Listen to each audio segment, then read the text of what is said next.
ರೇಣುಕಾಸ್ವಾಮಿ ಕೊಲೆ ಪ್ರಕರಣದ ಆರೋಪಿಗಳು ಒಟ್ಟು 17 ಜನ ಏನಿದ್ರು 17 ಜನ ಅದರಲ್ಲಿ 7 ಜನರ ಆರೋಪಿಗಳ ಜಾಮೀನನ್ನು ರದ್ದುಗೊಳಿಸಬೇಕು ಅಂತೇಳಿ ಪೊಲೀಸರು ಸುಪ್ರೀಂ ಕೋರ್ಟ್ಗೆ ಮೇಲ್ಮನವಿ ಸಲ್ಲಿಸಿದ್ರು. ಇವತ್ತು ವಿಚಾರಣೆ ನಡೆಯಿತು.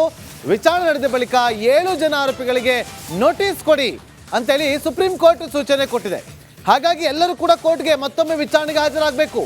ಎಲ್ಲ ದಾಖಲಾತಿಗಳನ್ನು ಕೂಡ ಕೋರ್ಟ್ಗೆ ಹಾಜರುಪಡಿಸಬೇಕು. ಆರೋಪಿಗಳು ಮತ್ತೆ ಕೋರ್ಟ್ಗೆ ಹಾಜರಾಗಬೇಕಾದಂಥ ಸಂದರ್ಭ ಈಗ ಬಂದೊದಗಿದೆ. ನವದೆಹಲಿಯಲ್ಲಿ ವಕೀಲ ಚಂದ್ರಕಾಂತ್ ಅಂಗಡಿ ಅವರು ರಿಪಬ್ಲಿಕ್ ಕನ್ನಡದ ಜೊತೆಯಲ್ಲಿ ಮಾತಾಡಿದ್ದಾರೆ. ನಮ್ಮ ದೆಹಲಿ ಪ್ರತಿನಿಧಿ ನಟೇಶ್ ಅವರನ್ನು ಮಾತಾಡ್ತಿದ್ದಾರೆ, ನೋಡ್ಕೊಂಬನ್ನಿ. ರೇಣುಕಾಸ್ವಾಮಿ ಕೊಲೆ ಪ್ರಕರಣಕ್ಕೆ ಸಂಬಂಧಪಟ್ಟಂತೆ ಇಂದು ಸುಪ್ರೀಂ ಕೋರ್ಟ್ನಲ್ಲಿ ವಿಚಾರಣೆ ಕೂಡ ನಡೆದಿರುವಂಥದ್ದು. ಆದರೆ ಈ ಒಂದು ಪ್ರಕರಣಕ್ಕೆ ಸಂಬಂಧಪಟ್ಟಂತೆ ಏನೆಲ್ಲ ವಿಚಾರಣೆ ನಡೀತು ಅನ್ನೋದ್ರ ಬಗ್ಗೆ ಮಾತನಾಡಲಿಕ್ಕೆ ನಮ್ಮ ಜೊತೆ ಸುಪ್ರೀಂ ಕೋರ್ಟ್ನ ಹಿರಿಯ ವಕೀಲರಾದಂಥ ಚಂದ್ರಕಾಂತ್ ಅಂಗಡಿಯವರಿದ್ದಾರೆ. ಅವ್ರನ್ನ ಮಾತನಾಡ್ಸೋಣ.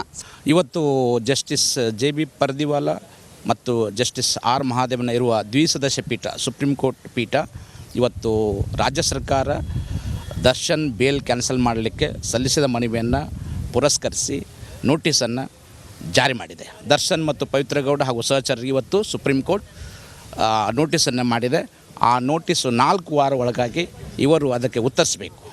ಯಾರು ದರ್ಶನ್, ಪವಿತ್ರ ಗೌಡ ಹಾಗೂ ಇನ್ನಿತರ ಸಹಚರರು ಹೈಕೋರ್ಟ್ ಕೊಟ್ಟಂಥ ಬೇಲ್ ಸರಿಯಾಗಿದೆಯಾ ಅಥವಾ ಇಲ್ಲ ಅನ್ನೋದನ್ನು ವಿಚಾರಣೆ ವಾದ ವಿವಾದಗಳಂತ ನಿರ್ಧರಿಸಲಾಗುತ್ತೆ. ನೋಡಿ, ಕೊಲೆ ಕೇಸ್ನಲ್ಲಿ ಯಾರಾದ್ರ ಮೇಲೆ ಚಾರ್ಜ್ ಶೀಟ್ ಹಾಕಿದ ತಕ್ಷಣ ಅವರು ಅಪರಾಧಿಗಳಂತ ಸಾಬೀತೇನಾಗಲ್ಲ.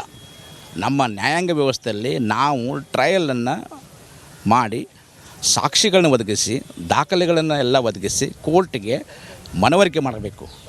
ಯಾಕೆ ಅಂದರೆ ಇವರೇ ಕೊಲೆ ಮಾಡಿದಾರಂತ ಟ್ರಯಲ್ ಮುಖಾಂತರ ಪ್ರೂವ್ ಆಗಬೇಕು. ಪ್ರೂವ್ ಆದಮೇಲೆ ಅವರು ಅಪರಾಧಿ ಆಗ್ತಾರೆ. ಎಲ್ಲಿ ಈಗ ಅವರು ಅಕ್ಯೂಸ್ಡ್ ಈಗ ಅಪರಾಧಿ ಅಂತೇನು ಸಾಬೀತುಪಡಿಸಿಲ್ಲ.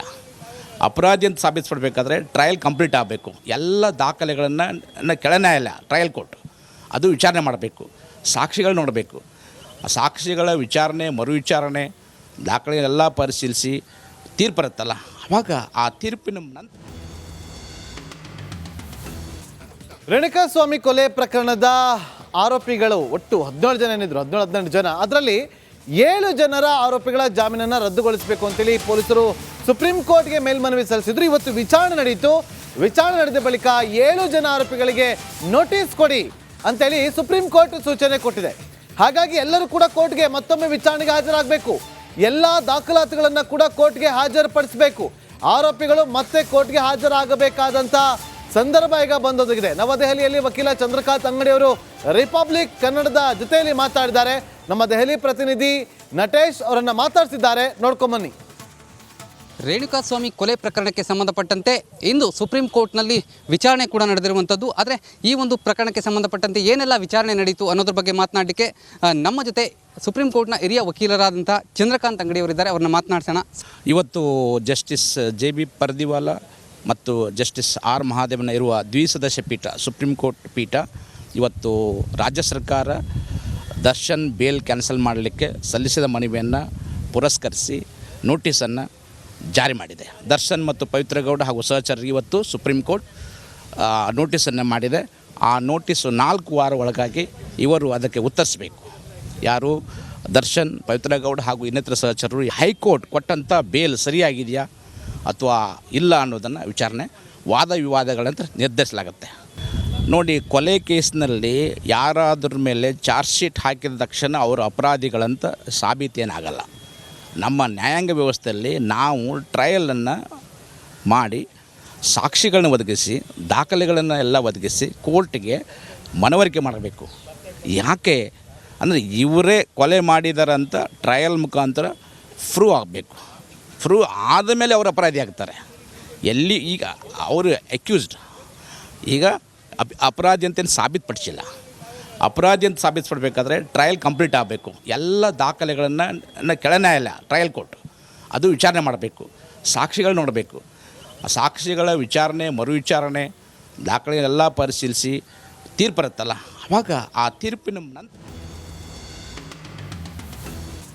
ರೇಣುಕಾಸ್ವಾಮಿ ಕೊಲೆ ಪ್ರಕರಣದ ಆರೋಪಿಗಳು ಒಟ್ಟು 17 ಜನ ಏನಿದ್ರು 17 ಜನ ಅದರಲ್ಲಿ 7 ಜನರ ಆರೋಪಿಗಳ ಜಾಮೀನನ್ನು ರದ್ದುಗೊಳಿಸಬೇಕು ಅಂತೇಳಿ ಪೊಲೀಸರು ಸುಪ್ರೀಂ ಕೋರ್ಟ್ಗೆ ಮೇಲ್ಮನವಿ ಸಲ್ಲಿಸಿದ್ರು. ಇವತ್ತು ವಿಚಾರಣೆ ನಡೆಯಿತು. ವಿಚಾರಣೆ ನಡೆದ ಬಳಿಕ 7 ಜನ ಆರೋಪಿಗಳಿಗೆ ನೋಟಿಸ್ ಕೊಡಿ ಅಂತೇಳಿ ಸುಪ್ರೀಂ ಕೋರ್ಟ್ ಸೂಚನೆ ಕೊಟ್ಟಿದೆ. ಹಾಗಾಗಿ ಎಲ್ಲರೂ ಕೂಡ ಕೋರ್ಟ್ಗೆ ಮತ್ತೊಮ್ಮೆ ವಿಚಾರಣೆಗೆ ಹಾಜರಾಗಬೇಕು. ಎಲ್ಲ ದಾಖಲಾತಿಗಳನ್ನು ಕೂಡ ಕೋರ್ಟ್ಗೆ ಹಾಜರುಪಡಿಸಬೇಕು. ಆರೋಪಿಗಳು ಮತ್ತೆ ಕೋರ್ಟ್ಗೆ ಹಾಜರಾಗಬೇಕಾದಂಥ ಸಂದರ್ಭ ಈಗ ಬಂದೊದಗಿದೆ. ನವದೆಹಲಿಯಲ್ಲಿ ವಕೀಲ ಚಂದ್ರಕಾಂತ್ ಅಂಗಡಿಯವರು ರಿಪಬ್ಲಿಕ್ ಕನ್ನಡದ ಜೊತೆಯಲ್ಲಿ ಮಾತಾಡಿದ್ದಾರೆ. ನಮ್ಮ ದೆಹಲಿ ಪ್ರತಿನಿಧಿ ನಟೇಶ್ ಅವರನ್ನು ಮಾತಾಡ್ತಿದ್ದಾರೆ, ನೋಡ್ಕೊಂಬನ್ನಿ.